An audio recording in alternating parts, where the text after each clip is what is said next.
All right, let's jump right in. So, what on earth could a delicious steaming bowl of ramen have to do with the high-tech semiconductor that makes your phone screen light up? I know, it sounds like they're from completely different universes, right? Well, it turns out the process of making the perfect ramen and manufacturing a cutting-edge LED wafer, they're surprisingly similar. And to really get our heads around this, we're going to tell it like a little fairy tale about a ramen chef and a wizard of light. So, our story begins, as you'd expect, once upon a time. We're in the magical land of light, and this is where we meet our first character, a wizard named Epi. Now, Epi wasn't just any wizard. Her whole thing was creating these incredible shining jewels that looked like they were made of pure light. And this, right here is the big question, isn't it? The whole reason we're here. You've got a wizard making gems of light and a chef boiling noodles. What could possibly be the connection? Well, stick with me, because the answer is actually pretty mind-blowing. Okay, so let's properly meet our two heroes. First, we have Raon. He's the absolute best ramen cook in the land of flavor. And then we have Epi, our brilliant wizard from the land of light. Two different worlds, two totally different skills, or so it would seem. So one day, these two masters of their craft decide to, hang out and swap secrets. Raon goes to Epi's workshop, and Epi goes to Raon's kitchen. They each want to see how the other one works their magic, whether that's the magic of amazing flavor or the magic of pure brilliant light.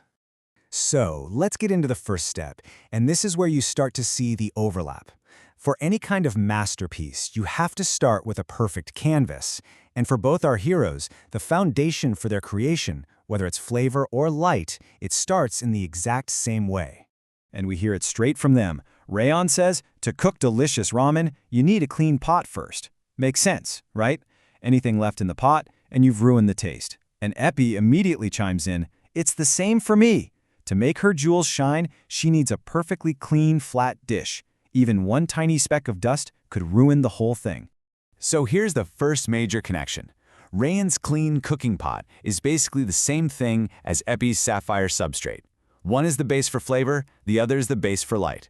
But the principle is identical. Both have to be absolutely perfect and clean. So what's the next step for both of them? Heat.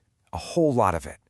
Ramen gets his water to a crazy rolling boil, because otherwise the noodles just won't cook right. And at the same time, Epi pops her sapphire dish into what she calls a magic oven and cranks the temperature up to nearly 1,000 degrees.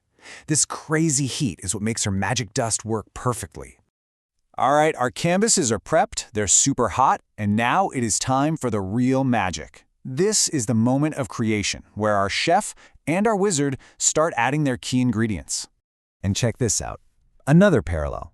Ramen adds his noodles and soup base, things we all recognize, into the boiling water. Meanwhile, Epi starts blowing these special, totally invisible gases into her super hot oven. The ingredients look completely different, but the action itself is exactly the same.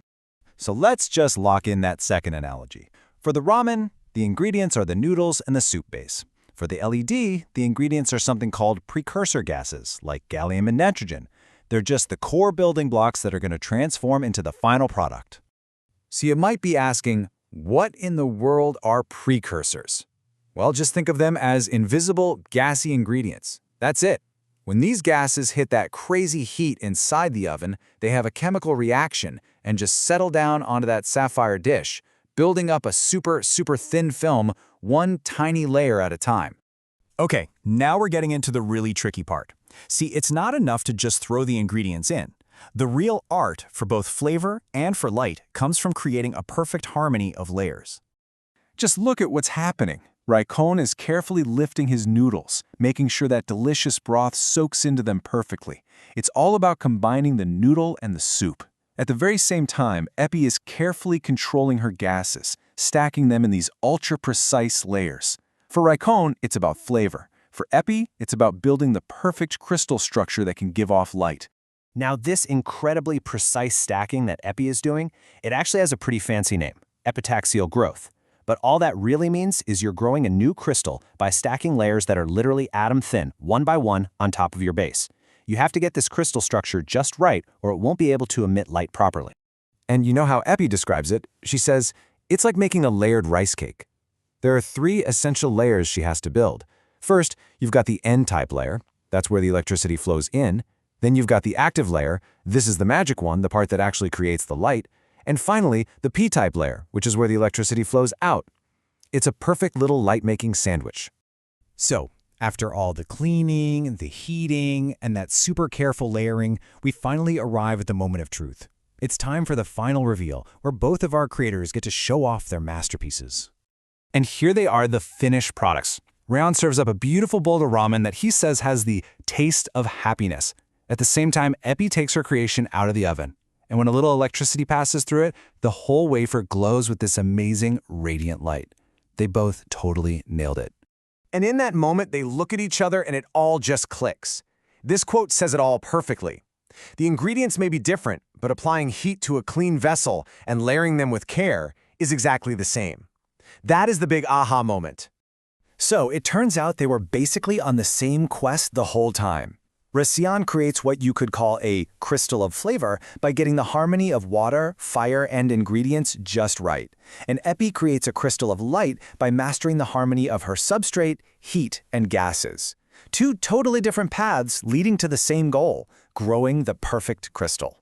And that's really what it all comes down to.